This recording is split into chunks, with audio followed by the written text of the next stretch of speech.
ನಮಸ್ಕಾರ ನನ್ನ ಆತ್ಮೀಯ ಕುಂಭರಾಶಿಯ ಬಂಧುಗಳೇ. ನೀವು ನೋಡುತ್ತಿದ್ದೀರಿ ಜ್ಯೋತಿಷ್ಯ ಸಂಜೀವಿನಿ ಟಿವಿ ಚಾನಲ್. ನಿಮಗೆಲ್ಲ ಆದರದ ಸ್ವಾಗತ. ಇದು ಡಿಸೆಂಬರ್ 2025 ಮಾಸ ಭವಿಷ್ಯ.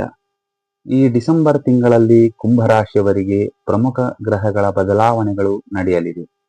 2ನೇ ಮನೆಯಲ್ಲಿದ್ದ ಶನಿಗ್ರಹವು ವಕ್ರಗತಿಯಿಂದ ಹೊರಬಂದಿದೆ. ಇದರ ಜೊತೆಗೆ 10ನೇ ಮನೆಯಿಂದ 6ನೇ ಮನೆಯಲ್ಲಿದ್ದ ಗುರುಗ್ರಹವು ಹಿಮ್ಮುಖ ಚಲನೆ ನಿಲ್ಲಿಸಿ ಡಿಸೆಂಬರ್ 5ರಂದು 5ನೇ ಮನೆಗೆ ಸ್ಥಳಾಂತರಗೊಂಡಿದ್ದಾನೆ. ಈ ಗ್ರಹಗತಿ ಬದಲಾವಣೆಯಿಂದಾಗಿ ನಿಮ್ಮಲ್ಲಿ ಸ್ಪಷ್ಟತೆ ಮೂಡಲು ಅವಕಾಶವಿದೆ. ಆದರೆ ನಿಮ್ಮ ವಿರೋಧಿಗಳ ಸಂಖ್ಯೆ ಹೆಚ್ಚಾಗುವ ಸಾಧ್ಯತೆ ಇರುವುದರಿಂದ ನೀವು ತಾಳ್ಮೆಯಿಂದ ಇರುವುದು ಬಹಳ ಮುಖ್ಯ. ನಿಮ್ಮ ಗೌರವಕ್ಕೆ ಧಕ್ಕೆ ತರಲು ಹಲವರು ಪ್ರಯತ್ನಿಸಬಹುದು. ಆದರೆ ಅದೇ ಸಮಯದಲ್ಲಿ ಗುರುವಿನ ಪ್ರಭಾವದಿಂದ ನಿಮ್ಮ ಗೌರವ ಮತ್ತು ಮರ್ಯಾದೆ ಹೆಚ್ಚಾಗುವ ಯೋಗವೂ ಇದೆ.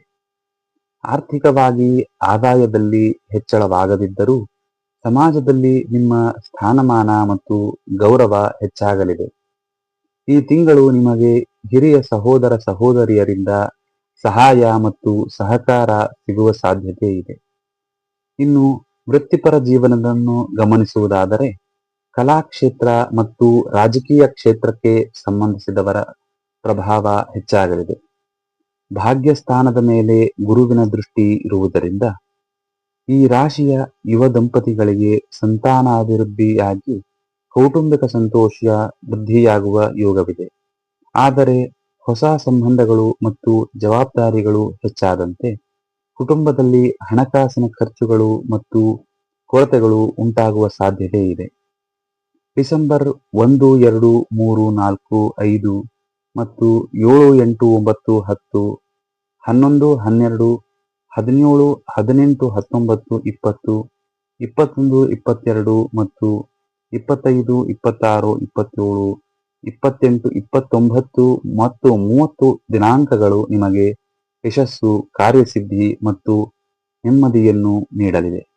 ಇನ್ನು ವ್ಯಾಪಾರಸ್ಥರಿಗೆ ವ್ಯಾಪಾರದಲ್ಲಿ ಬೆಳವಣಿಗೆ ಇದ್ದರೂ ಲಾಭವು ಕೈ ಸೇರಲು ವಿಳಂಬವಾಗಬಹುದು. ಲಾಭವು ಲೆಕ್ಕದಲ್ಲಿ ಇರುತ್ತದೆಯೇ ಹೊರತು ನಗದು ರೂಪದಲ್ಲಿ ಸಿಗುವುದು ಕಷ್ಟವಾಗಬಹುದು. ಆದರೂ ಈ ತಿಂಗಳು ನೀವು ನಾನು, ನನ್ನದು ಎಂದು ಮಾತನಾಡುವುದನ್ನು ಬಿಟ್ಟು ಗ್ರಾಹಕರ ಅಗತ್ಯತೆಗಳಿಗೆ ಪರಿಹಾರ ನೀಡುವತ್ತ ಗಮನ ಹರಿಸುವುದರಿಂದ ವ್ಯಾಪಾರ ವೃದ್ಧಿಯಾಗುವ ಅವಕಾಶವಿದೆ.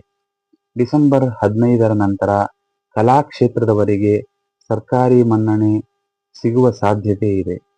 ಉದ್ಯೋಗಸ್ಥರು ಬಡ್ತಿ ಅಥವಾ ಇನ್ಕ್ರಿಮೆಂಟ್ ಕೇಳಿದರೆ ತಿರಸ್ಕಾರ ಮತ್ತು ಕೆಟ್ಟ ಹೆಸರು ಬರುವ ಸಾಧ್ಯತೆ ಇದೆ. ಆದರೆ ಈ ತಿಂಗಳು ಎಂತಹ ಪರಿಸ್ಥಿತಿಯನ್ನು ಎದುರಿಸುವ ಸಾಮರ್ಥ್ಯ ನಿಮ್ಮಲ್ಲಿರುತ್ತದೆ. ಮಕ್ಕಳು ಉತ್ತಮ ಪ್ರಗತಿಯನ್ನು ಸಾಧಿಸುತ್ತಾರೆ ಮತ್ತು ಅವರಿಂದ ಕುಟುಂಬಕ್ಕೆ ಗೌರವ ಹೆಚ್ಚಾಗಲಿದೆ. ಇನ್ನು ನಿಮ್ಮ ಮಾತಿನ ಮೇಲೆ ಈ ತಿಂಗಳು ವಿಶೇಷ ನಿಯಂತ್ರಣವಿರಲಿ. ಶಿಕ್ಷಕರು, ವಕೀಲರು, ರಾಜಕಾರಣಿಗಳು ಮತ್ತು ಮಾತನಾಡುವ ವೃತ್ತಿಯನ್ನು ಆಶಿಸಿದವರು ತಪ್ಪಾದ ಪದಗಳನ್ನು ಬಳಸುವುದರಿಂದ ಗೌರವಕ್ಕೆ ಧಕ್ಕೆ ತಂದುಕೊಳ್ಳುವ ಸಾಧ್ಯತೆ ಇದೆ. ಶತ್ರುಗಳಿಗೆ ನಿಮ್ಮ ಬಗ್ಗೆ ಮಾತನಾಡಲು ಅವಕಾಶ ಕೊಡದಿರಲು ಪ್ರಯತ್ನಿಸಿ. ರಿಯಲ್ ಎಸ್ಟೇಟ್ ವ್ಯವಹಾರದಲ್ಲಿರುವವರಿಗೆ ಓಡಾಟ ಹೆಚ್ಚಾದರೂ ದೊಡ್ಡ ಲಾಭ ಸಿಗುವುದು ಕಷ್ಟ. ಆರೋಗ್ಯದ ವಿಷಯದಲ್ಲಿ ವಿಶೇಷ ಕಾಳಜಿ ವಹಿಸುವುದು ಮುಖ್ಯ. 4ನೇ ಮನೆಯ ಅಧಿಪತಿಯಾದ ಶುಕ್ರನ ಮೇಲೆ ಶನಿಯ ದೃಷ್ಟಿ ಬೀಳುವುದರಿಂದ ಡಿಸೆಂಬರ್ 20ರ ನಂತರ ಆರೋಗ್ಯದಲ್ಲಿ ಸಣ್ಣ ಏರುಪೇರುಗಳು ಮತ್ತು ವೈದ್ಯಕೀಯ ಖರ್ಚುಗಳು ಬರಬಹುದು. ಪ್ರಮುಖವಾಗಿ ಹಳೆಯ ದೀರ್ಘಕಾಲದ ಕಾಯಿಲೆಗಳಿಗೆ ಚಿಕಿತ್ಸೆಯ ಅಗತ್ಯವಿರಬಹುದು. ಉಷ್ಣತೆ, ಬಿಪಿ, ಡಯಾಬಿಟಿಸ್ನಂತಹ ಸಮಸ್ಯೆಗಳು ಸ್ವಲ್ಪ ತೊಂದರೆ ನೀಡಬಹುದು. ಇನ್ನು ಚಂದ್ರ ಅಷ್ಟಮದ ದಿನಗಳ ಬಗ್ಗೆ ಹೇಳುವುದಾದರೆ ಡಿಸೆಂಬರ್ 12 ಬೆಳಗ್ಗೆ 10:20ರಿಂದ ಡಿಸೆಂಬರ್ 14 ರಾತ್ರಿ 9:41ರವರೆಗೆ ಚಂದ್ರ ಅಷ್ಟಮದಲ್ಲಿ ಇರುವುದರಿಂದ ಈ ದಿನಗಳಲ್ಲಿ ನೀವು ಮಾತನಾಡುವ ಪ್ರತಿಯೊಂದು ವಿಷಯವೂ ವಿವಾದಕ್ಕೆ ಕಾರಣವಾಗುವ ಸಾಧ್ಯತೆ ಇದೆ. ಹಣಕಾಸಿನ ಕೊರತೆ ಮತ್ತು ಹಣದಿಂದ ಮಾನಸಿಕ ತೊಂದರೆ ಉಂಟಾಗಬಹುದು. ಈ ಅವಧಿಯಲ್ಲಿ ಯಾವುದೇ ಪ್ರಮುಖ ನಿರ್ಧಾರಗಳನ್ನು ತೆಗೆದುಕೊಳ್ಳುವುದರಿಂದ ದೂರವಿರಿ. ಇನ್ನು ಈ ಮಾಸದ ನಿಮ್ಮ ಪರಿಹಾರವೆಂದರೆ ಉತ್ತಮ ಆರೋಗ್ಯ ಮತ್ತು ಯಶಸ್ಸಿಗಾಗಿ ನಿಮ್ಮ ಹತ್ತಿರದ ದೇವಸ್ಥಾನ, ಕಾಳಿ ದೇವಸ್ಥಾನವಾಗಬಹುದು ಅಥವಾ ಮಹಾಲಕ್ಷ್ಮಿಯ ದೇವಸ್ಥಾನಕ್ಕೆ ಭೇಟಿ ನೀಡಿ ಪ್ರತಿದಿನವೂ 12 ಬಾರಿ ಪ್ರದಕ್ಷಿಣೆ ಮಾಡಿ. ಇದು ನಿಮ್ಮ ಶತ್ರುಗಳನ್ನು ನಿಗ್ರಹಿಸಿ ಜೀವನದಲ್ಲಿ ಗೌರವ ಮತ್ತು ಲಾಭವನ್ನು ತರುತ್ತದೆ. ನೋಡಿದಿರೆಲ್ಲ ಕುಂಭರಾಶಿಯ ವೀಕ್ಷಕರೇ, ಇದು ನಿಮ್ಮ ಡಿಸೆಂಬರ್ ತಿಂಗಳ ಮಾಸ ಭವಿಷ್ಯ. ಈ ಮಾಹಿತಿ ನಿಮಗೆ ಇಷ್ಟವಾಗಿದ್ದರೆ ಈ ವಿಡಿಯೋವನ್ನು ಲೈಕ್ ಮಾಡಿ.